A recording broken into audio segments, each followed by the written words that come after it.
Assalamualaikum warahmatullahi wabarakatuh. Teman-teman, selamat datang kembali di Dollar Hunter. Jadi di sini kita akan update informasi mengenai perkembangan dan peristiwa terkini yang terjadi di seputar dunia cryptocurrency, teman-teman. Namun seperti biasa, sebelum kita berbicara tentang dunia kripto, mari hari ini kita berdoa bersama-sama memohon kepada Allah agar kita semua senantiasa diberikan nikmat berupa kesehatan dan juga diberikan keberkahan dalam setiap rezeki yang kita terima pada hari ini, teman-teman. Oke teman-teman, hari ini kita akan jalan-jalan ke sebuah media online yang bernama The Street Roundtable. Ini sebuah media yang juga menjadi rujukan bagi para investor dan para trader yang bermain di dunia kripto. Ini kita lihat ada sebuah informasi bahwa Bitcoin itu turun harganya di bawah 100.000 US dollar. Jadi Powell ini sebagai pimpinan dari Federal Reserve ini menolak Bitcoin Reserve, teman-teman, atau menolak Bitcoin sebagai dana cadangan strategis nasional. Jadi ini sepertinya antara The Fed dengan Donald Trump ini terjadi perkelahian secara politik, teman-teman. Ini menurut pendapat saya pribadi, karena dalam beberapa informasi kemarin itu Donald Trump, presiden terpilih di Amerika Serikat, memang belum dilantik, tetapi beliau menyatakan beliau akan menggunakan atau mengajukan Bitcoin sebagai dana cadangan strategis. Tetapi di sini Jeremy Powell sebagai pimpinan The Fed itu menolak, teman-teman. Dia menyatakan bahwa Federal Reserve bahwa kita tidak boleh menerima atau tidak boleh menyimpan Bitcoin sebagai bagian dari dana cadangan strategis, teman-teman. Jadi kalau banyak sekali postingan-postingan di Twitter, teman-teman, ini ada juga yang menyatakan ini teori konspirasi, teman-teman. Nah, ini mungkin nanti teman-teman silakan komen di kolom komentar. Jadi memang aneh kalau misalkan The Fed menolak Bitcoin, bahkan cenderung sentimennya negatif, sehingga ada meme seperti ini. Jadi Jeremy Powell ini tidak suka kalau market crypto positif, dan dia lebih suka kalau market kripto negatif, karena kita tahu bahwa The Fed adalah penguasa fiat dan penguasa dunia lama, teman-teman.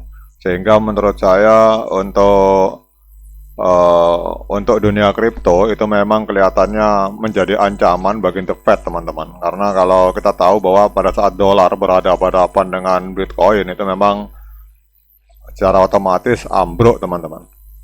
Jadi kapitalisasi pasar kripto global itu turun 1,2% dalam laporan media ini, mencapai 3,52, teman-teman. Jadi kita lihat di sini mencapai 3,52 triliun menurut data dari CoinGecko.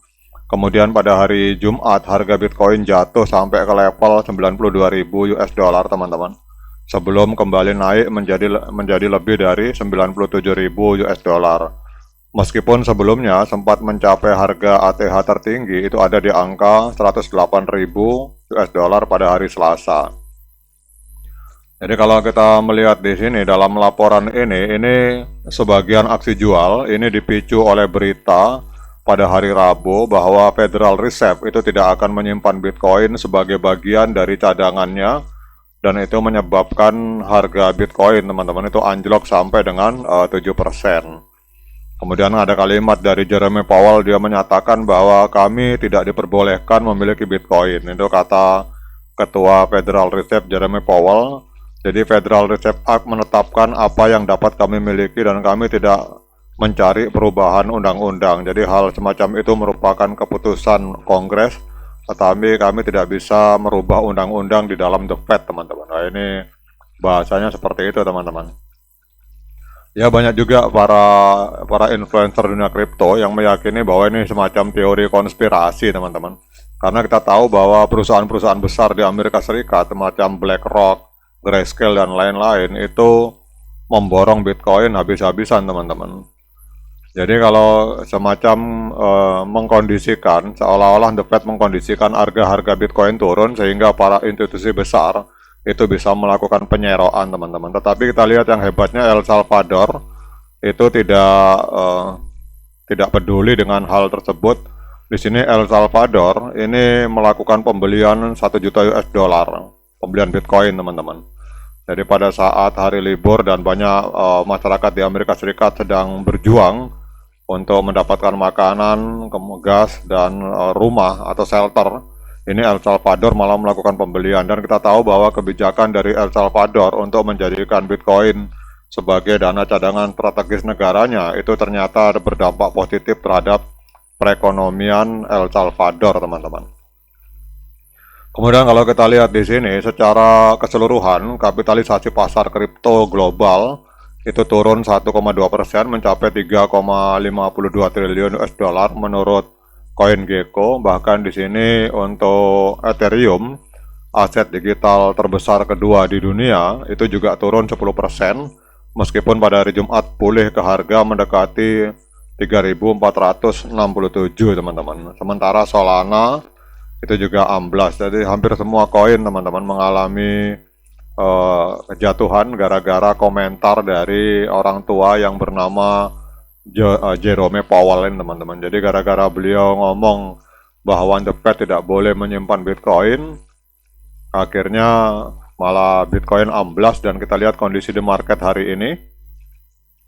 Namun kelihatannya hari ini mulai ada tanda-tanda pemulihan, teman-teman. Ini untuk real time kelihatannya banyak para paus atau para whale pada saat berita negatif seperti ini mereka malah melakukan pembelian, teman-teman. Jadi kita tahu bahwa pemerintah Amerika Serikat ini memang identik dengan teori konspirasi yang luar biasa. Mereka menghancurkan market untuk supaya bisa menyerok untuk mengambil kendali Bitcoin dari Cina, El Salvador, dan Rusia, teman-teman. Jadi Bitcoin hari ini diperdagangkan di angka 97.372 US dollar, teman-teman. Bahkan kita lihat di sini hari ini mulai mengalami sedikit kenaikan 0,09%. Ethereum ini terpukul, teman-teman. Kemarin dalam 7 hari terakhir amblas sampai 11%. Bahkan Ethereum untuk XRP sampai hari ini masih belum bangun, teman-teman. Ini XRP masih ada di angka 1,79 US dollar. Kemudian untuk BNB sudah mulai bangun 1,4. Dogecoin juga mulai bangkit. Tapi secara umum memang ini sedang berjuang untuk pulih, teman-teman, untuk koin-koin yang ada di 10 top 10 atau 10 besar. Bahkan Hedera Habar dengan adanya info-info positif yang beredar di sekeliling proyek Hedera ini juga terpukul dengan komentar Jerome Powell ada di angka 3%, teman-teman, penurunannya. Namun kita akan cek secara teknikal kira-kira apakah Bitcoin ini akan kembali turun. Kita lihat, teman-teman, kalau secara tren, misalkan kita memakai MA50 dan MA200, itu trennya Bitcoin masih tren kenaikan, teman-teman. Karena kita tahu bahwa kalau kita lihat dari kemarin di beberapa video saya yang lalu, itu Bitcoin cenderung masih mengalami kenaikan. Cuma kita akan cek hari ini menggunakan Fibonacci retracement, kira-kira kalau dia mantul di mana lagi, teman-teman, gitu. Namun seperti biasa saya ingatkan pada teman-teman bahwa saya bukan penasihat keuangan, jadi apapun yang saya lontarkan di video ini itu sifatnya subjektif, bisa benar, bisa salah, sehingga jangan diikuti, teman-teman. Kalau teman-teman mau melakukan pembelian Bitcoin, silakan lakukan dior dan investigasi secara pribadi. Oke, Bitcoin kemarin sempat ada di angka, bahkan ini kalau kita lihat sempat angka 90 dolar, teman-teman. Jadi kalaupun misalkan dia mau mantul, dia akan mantul di angka 94, tapi secara keseluruhan trennya masih naik. Dan ini kelihatannya sudah terjadi rejection, dan kalau dia naik dia akan menembus angka 108. Kalau bisa dia menembus lagi ke atas, maka dia akan mengalah atau menciptakan ATH baru, teman-teman. Oke, teman-teman, kalau saya pribadi melihat bahwa justru pada saat market berdarah ini adalah peluang bagi kita yang kemarin belum sempat masuk untuk memilih altcoin favorit kita, teman-teman. Oke, semoga informasi ini bisa menambah literasi dan wawasan bagi kita semua. Sekian dari saya. Assalamualaikum warahmatullahi wabarakatuh.